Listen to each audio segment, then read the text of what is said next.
Yo, welcome back to another episode of Texas Underground. I am your host, JVaz.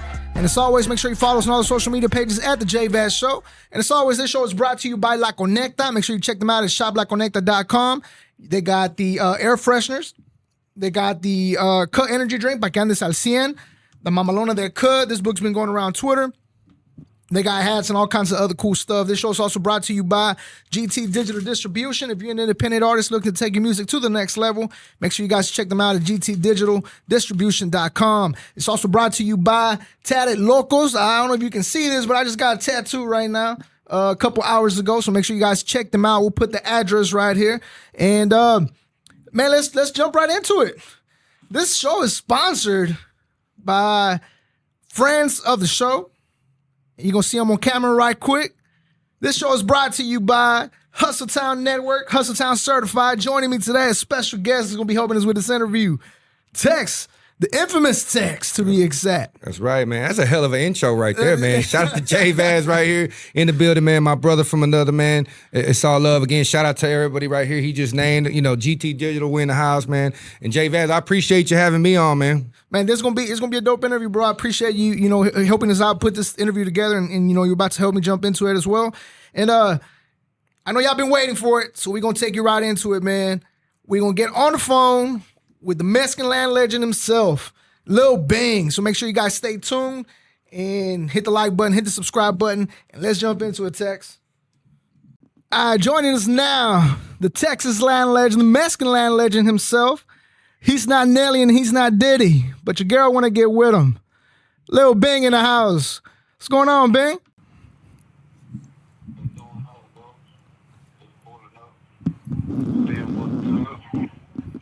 Already, bro. Hey, man, it's an honor to have you on here, bro. It's an honor to have you on the line, and we gonna jump right into the interview, bro. And we got some of the Instagram followers and the social media followers to help us with this interview, just because we wanted to see what they wanted to know. So some of these questions come directly from your fans, and we're gonna jump right into it, bro. Being that you were so young, man, and on fire when you were doing your thing out here, what was it like being guided by legends in the game like Fileto and Ike, man? Oh man, they taught me a lot, man. Just being around, just the whole aggravated, man. Graham, Shadow, Loco, Big C. Just being around that whole atmosphere, man. Getting on stage, just seeing them boys, because I used to get on stage with them supporting their music before I was even an artist. So I was getting that experience, man. And I was real young at the time. I was like, 12, 13 years old, hanging out late night with these dudes. So, man, they kind of groomed me in that aspect. But I really wasn't trying to be no rapper. I was just around them, just liking it. So it didn't come about. I went to TYC. So the whole time in TYC, I used to just freestyle. That's all I did in there, just playing around. I wasn't taking it serious, just, passing time. And when I got out of TYC, they were signed with Jam Down, the commission. They were signed with Jam Down Records. And that's what Lil Bing was there. So on one particular day, I was riding with my cousin Ike, man, and they were getting ready to go drop something at the studio. And I was just playing around with Ike, and I told him, well, I can rap. And he was like, well, let me hear something. So he played an instrumental with the car when he was driving, and I was just playing around, freestyling, and he was like, man, yo, you can rap for real. So we went to the studio, and I wasn't even thinking about that I was going to, be on a song that day. They put me in the booth, man, and I went in there. I ran it like nothing, real quick. I got paid $100 to jump on the compilation, man, my first time ever in a vocal booth. And that was the beginning right there, man. Just being around those same fellas, the same two names you said, Ike, man, and Fileto. Hey, what was that first song, brother? The first time, do you remember just going back in there into that studio? What was the very first song? Was it just freestyle or? I wrote it so fast, but I think it was called We the Ones, and it was on a compilation with a bunch of people. I think it's a bunch of local artists on there too. But yeah, that was my first time in the vocal booth, getting that experience. We the ones. I was fresh out of I was fresh out of CYC. Yeah. Hey man, let me ask you this, bro. Being that now you just said you didn't even want to be a rapper, taking that into consideration, and then the fact that you've been gone for so long, how does it feel knowing you have such a strong following out here still, even after all these years? Man, it's mind blowing. It's amazing, bro. I just believe it or not, man. Sometimes, man, it's things like that to keep me grounded in here. When I times make it hard, and I may be dealing with some conflict within myself. Man, it's my fans, bro. They relentless, man. They show a lot of love, bro. They down for me, bro. I ain't gonna lie. So, man, it's love, bro. I love it, man. I appreciate it. Man, and you know, one of the tracks that, for example, this weekend, I was at the house chilling, and my little 16-year-old nephew was there. They're in the other room jamming the music, and they played it like 3 times. The house party freestyle, and it's crazy because I was their age when this song came out. So now listening to them listen to it is like, bro, this is so dope. So let me ask you this: being that the house party became so popular, what's your reflection on that track now? My reflection on that track, man, is I never expected it to do what it did. I mean, it was a freestyle, right? We were just playing around with words. So the impact that it had, man, it's crazy because a lot of people identify me with that one track, and it's where my fans can hear the second, give me my second name, the Mexican Latin Legend, just because I freestyled that on that song. So now everybody calls me Bang the Latin Legend or Bang the Mexican Latin Legend. So I guess it's a second nickname that my fans awarded me because of that song. Yeah. And I've got letters from fans in here that tell me, man, my boy died, man, and you were his favorite rapper, man, and he played your song House Party at his funeral. So, it's things like that that touched me, bro. So, man, that song. And then, I've had other people tell me, well, we just had a baby, man, and my baby goes to sleep listening to the house party, man, when we're in the car, we play it. And, it's just little stuff like that, man, that just makes you think about that song and all the impact. Yeah. Personally, do you feel like is there any other song you feel should have gotten the same exposure? Can you Can you repeat that? Repeat that. Oh, I said personally, do you feel like there was any other song that should have gotten the same exposure? I'm gonna be honest with you, man. Coming up rapping, I never expected to get the exposure that I got. I wasn't really trying to be no rapper. I wasn't trying to make no career out of it. I was just having fun with, going on tour with my friends, family members. We were just kicking it. So it was just, to me, it was more like I don't even want to say like a hobby. It was just something that I did just to play around and, have fun and be able to go out of town and, do things with my boys out of town, kicking it with them and being on stage, partying, that type of stuff. So I never really took it serious. I never really just sat down and been like, you know what, I'm going to make a hit song or I'm going to do this. It was just like, hey, Ben, you want to get on this? Yeah, I'll get on it. Boom. I'll write it down real quick. Everybody will tell you, and I was in and out. There was no sitting down, taking my time with an actual song. Everything was just done real quick, in and out, in and out. So I never really expected the exposure that I got. So it's crazy that I did get it. I always trip out on that. And I remember the first time I saw it, I was on East Beach in Galveston, and they had just dropped that Houston Volume 3 was stuck in the mud. And we had parts. And when we parked, man, damn near every car that was passing by, they was jamming my songs, or one of my songs that was on the Houston Volume 3. And my cousin was with me, and he was just like, brother, jamming me, you know what I'm saying? Hey, how you feel? And I just remember just being just like stuck in the days. Like it didn't really hit me. I was like, because I wasn't expecting that. That wasn't my goal. Yeah. Man, and that's still one of the hardest albums out there, especially with from Dope House too. That was one of the top selling albums that they put out also. JVaz, we were talking about something right before this.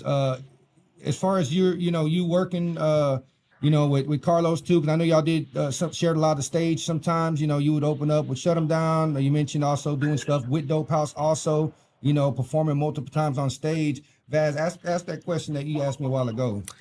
Yeah, so one of the questions was, considering the hype you had and how Dope House was taking off, if you hadn't got locked up and the opportunity presented itself, would you have ever consider signing with Dope House? I would have signed with Dope House if they were talking the right numbers. Because obviously everything's business. At the time though, I didn't understand the business aspect, so I didn't know about all that, getting your money and what you're worth. I was just jumping on stuff and hey, you got to check for me. I'm signing it. I wasn't worried about what rights I was signing away, nothing. So yeah, I would have had to have been right. I would have. I think I probably would have gotten offered, opportunities with Dope House, but they probably looked at me as a liability because the way I was living, I was just too much in the streets. So nobody wants to invest their money into somebody who's out there, you're thugging, packing guns, just something to get locked up any day. Who wants to invest money into that? You know what I mean? Yeah. And I'm just being brutally honest with myself. I think that's what it was. Yeah, I got you. Speaking of projects, bro, I know, for the longest there was promotion going on for the Pound for Pound album with you and Villain. How much of that project got done? Well, a lot of that project got put on the Exclusive Volume 3. So a lot of those songs that you hear on there were songs that, me and Dylan were putting together for that album. But Shut 'Em Down I guess they decided to make a deal with Dope House, and they just scraped up whatever albums they had and Shut 'Em Down, which was basically all our songs, and they put it on Exclusive Volume 3. Yeah. I was pretty upset about that at first, but it is what it is. Everybody's trying to get their money, so I understand.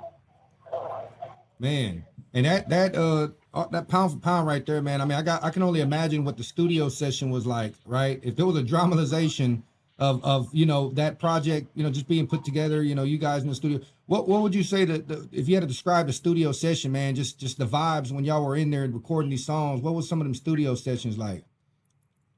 Man, the studio sessions was like a trap house, bro. It was straight thugged out.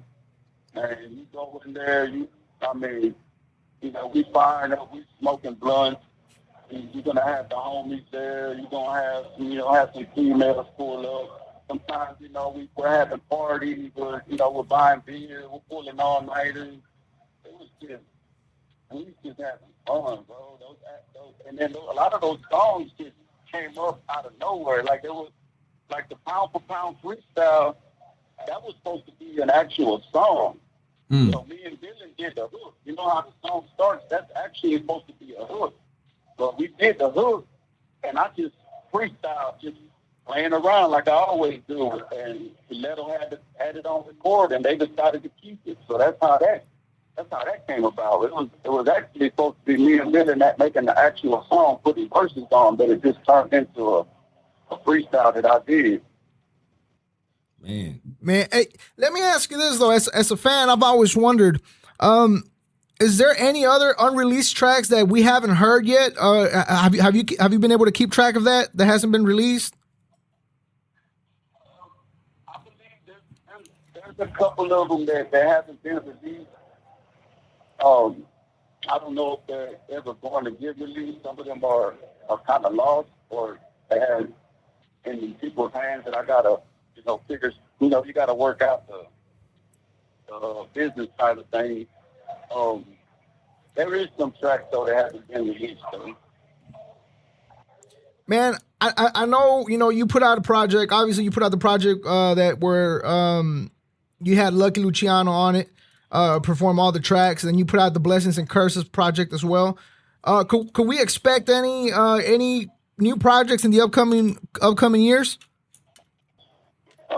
Actually, I'm working on a project right now where I stand right now in my faith. So today, bro, I'm a Christian, bro. I stand solid with the Christian community. You know, that's where I'm at. You know, I know what I did growing up.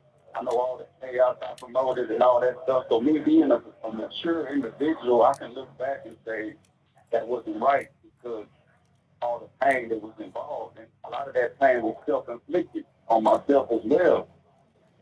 So, man, I had to change, bro. That's just bottom line. So you can expect some new music, and it will be faith inspired, but it will be like a thug faith inspired, like with some raw emotions. Like it'll probably go harder than them street albums you hear out there. So Yeah. it's definitely gonna be some new music. But it's gonna be a different hit this time. I Yeah, need something with this stuff. we can respect that. Right on, man. Hey, and I got to hear a recent track that you did with Shadow for his Hustletown Underground album. Fire right there, man. And at the end of one of the tracks, you mentioned, getting to rub shoulders with Screw and being, there and chop it up with Screw, just weeks before he passed. We never got to get that Screw tape, man. That would have been cold, but had that happened, I got to ask you, what do you think that for one, that Screw tape would have been like? And also, what would you have called that Screw tape? What do you think that one would have been right there, man? Because that would have been, that would have been the one we needed for the longest, brother. Oh man, man, that's a good question. So when I was at the dope house, it was the Hustle Town. It was at SPN's club, right? I wasn't expecting Screw to be there. I was just there that day, and he happened to pull up. So SPN was right there. We're in the middle of the club, and SPN's whispering in his ear, introducing him to me, like, "Hey, this is Bang, whatever, blah." And then we shook hands. We talked about, hey man, let's link up. And I'm pretty sure SBM had a bunch of projects lined up for Screw too, because he had just got that deal. So I know SBM had a lot of projects lined up that involve Screw, and I'm pretty sure I was part of a good amount of those projects. You know what I mean? So, man, I remember Screw. He had came with somebody, and the person he came with had a pint. He had a pint of drink in his pocket, so they were sipping inside the club. And I kept trying to buy the dude's drink from him, but he wouldn't sell it. I was offering him outrageous numbers because in my mind, I thought it was going to be the coolest thing ever to say, I sipped some lean right here at the dope house with Screw. But that didn't happen because he didn't want to sell it. I was sure trying to buy a cup. What I would have named that song, that Screw tape, I probably would have named it something like Endo Park or in Grando Park. I would have named it something cool like that, probably Endo Park. Man. Bang, I know you mentioned being a Christian now, and you talked about reflecting on your past. Have you ever considered writing a book since we got to know so little of you being in the free world? Have you ever considered about writing a book of your past and where you're at mentally now? Actually, that's what I'm doing right now. I'm taking a creative writing class out of the University of Texas. So I'm a registered student at the UT under Professor Deb Olin Umford. She doesn't like to be called a professor, but that's what she is. You know what I mean? And she's known. She's real respected, man. In Texas, I think nationwide as well. She's got real great books. They got awards and stuff. So, I am writing a book about myself, man, right now, and I'm tapping into that creative writing. That way I can, try to write movie scripts and all that stuff. So that's what I'm doing right now. I write short stories, and at the same time, I am writing my book too. Yeah, man.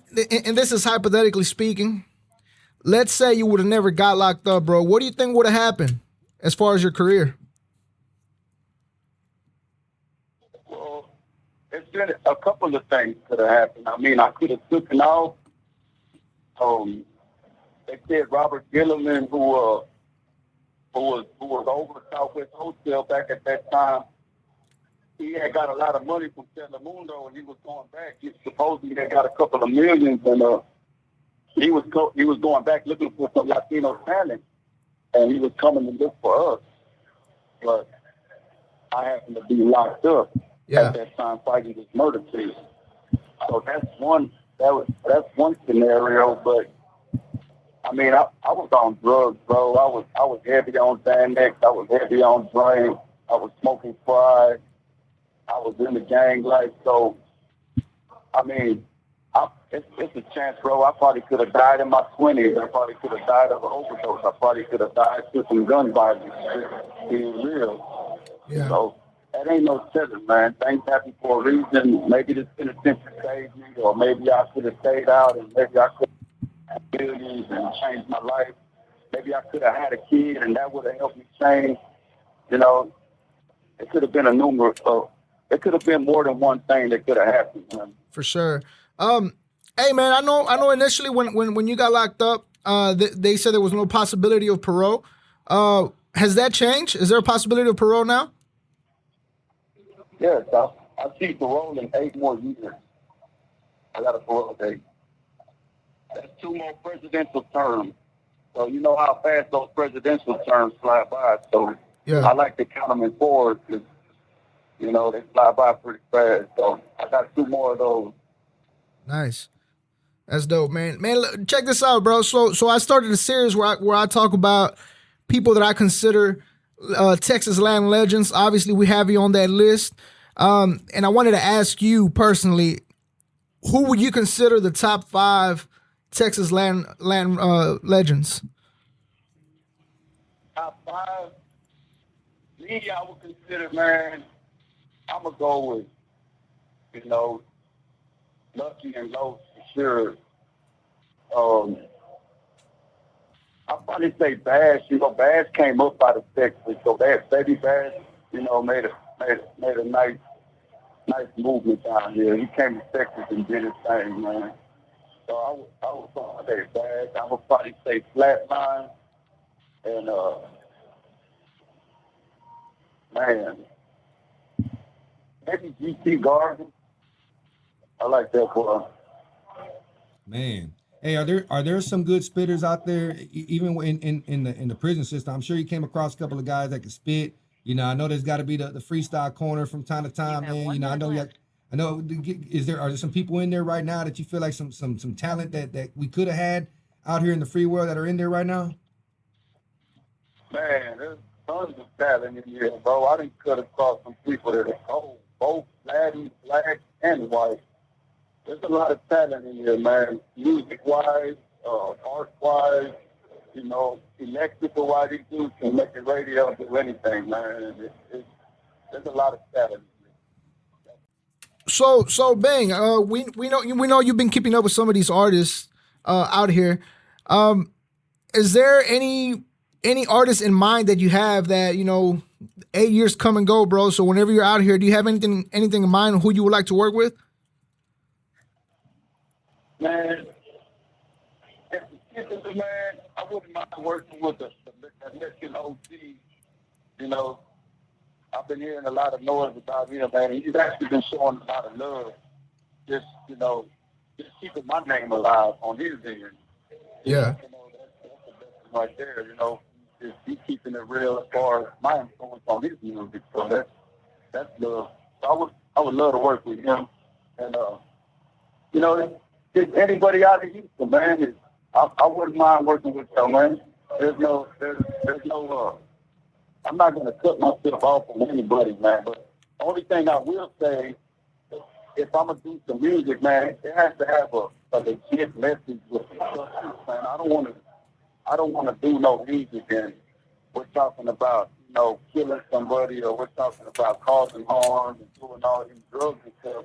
If that's not the person I am today, you know what I mean? So I don't want to promote that type of stuff anymore. Yeah. Man. And I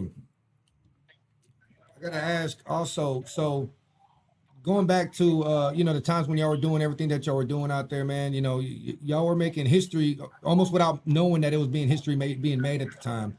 You know, because y'all were just living in the moment. You know what I'm saying? Everything from you, Carlos, Screw. You know, it just became a, you know, this big Texas. Y'all are almost the faces of Texas, basically. Y'all are. You know, so while y'all were out there, while you were out here just doing your thing with Shut Them Down, did you ever feel like it would get the way it is right now? Did you ever think at the time that, you know, that y'all were going to become the legends that y'all are, just, you know, when you were doing this, or was this just, you were just living day by day at the time?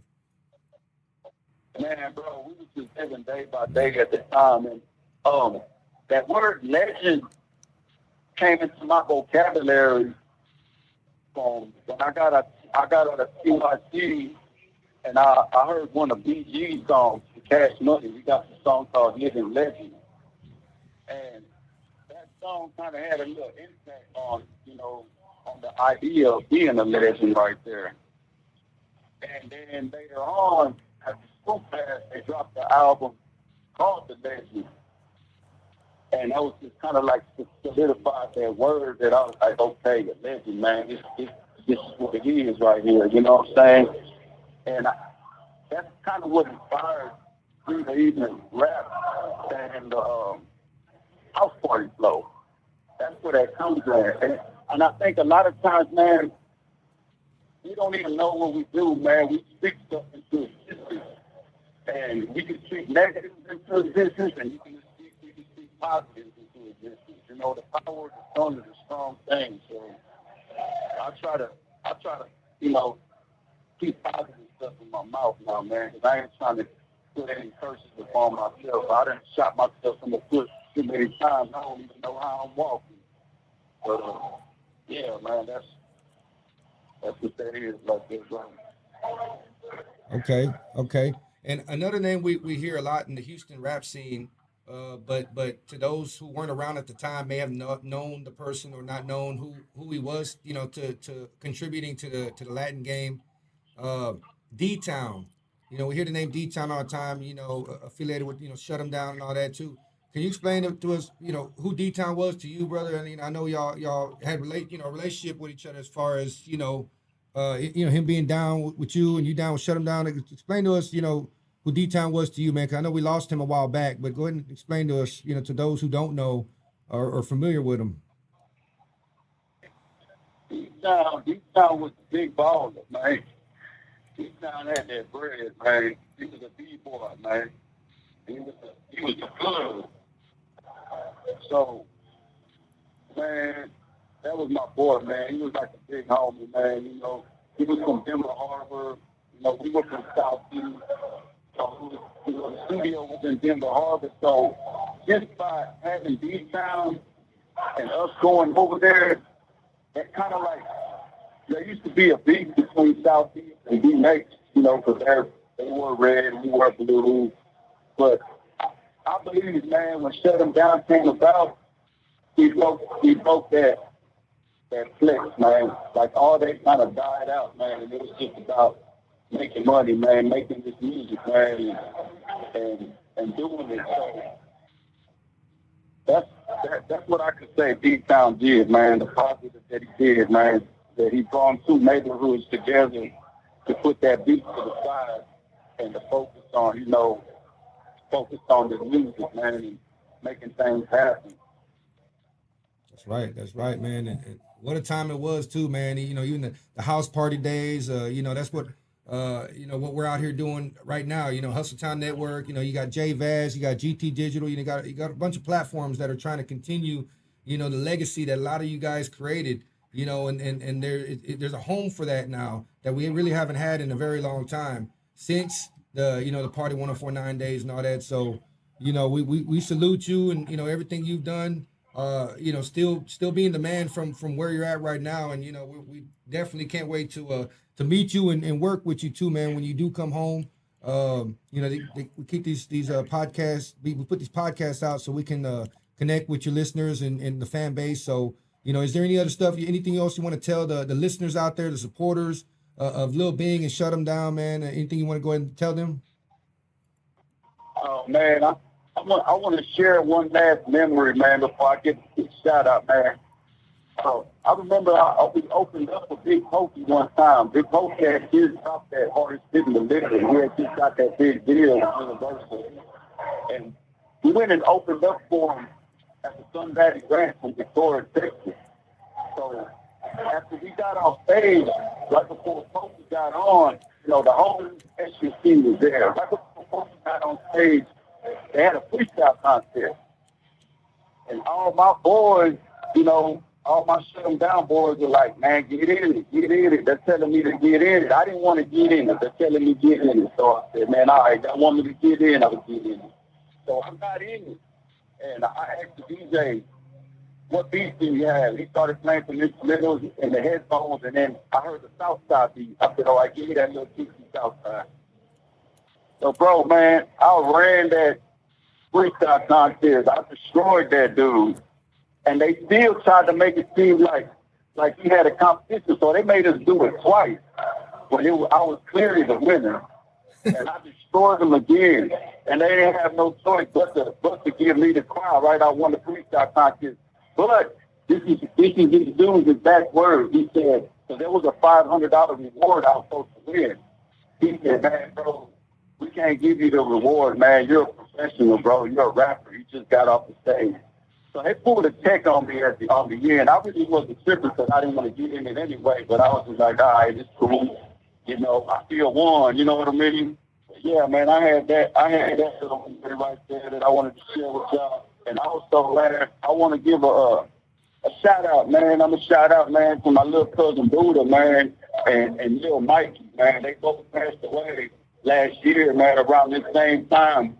They both took Xanax, man. You know, they had them fake fresh pills, man. So I just want to raise awareness on that, man. That just, man, y'all ain't gotta be doing that fake stuff out there, man. There's better ways to cope with the problems out there. Whatever y'all dealing with, man. I lost a cousin, man, and I lost a good friend in Little Mikey, man. You know, so shout out to them boys in Grand Oak Park, second ward, my second home. Y'all know what's up, man. Alrighty, well, shit, Bing. Hey, Bing. First, I want to say I appreciate your time, bro. I appreciate, you giving us this time to have these conversations. And again, it's an honor to have you on here, bro. I'm gonna let Tex close this out. Yes, sir. Yes, sir. Bing, man, we appreciate you, man, tapping in with us. You know, it's all love, hustle time, man. You've been rocking with us from the very jump. You know what I'm saying? You gave us some of our very, very first cosigns, being able to talk with you a while back. So I'm glad to be able to talk with you again. And, it's always love. Anything, we could do on this side for you from Hustle Town. Anything you need, you already know. I'm a phone call away, brother. Hey, bro. Appreciate that. That's right, brother, man. Hey, we appreciate you, bro. We're pretty much wrapped up, man. But man, I appreciate you. Just man, hit me anything, brother. We got you, and I'll shoot this stuff over to you. That way you get the word as soon as it's done. Okay, my brother. We appreciate you.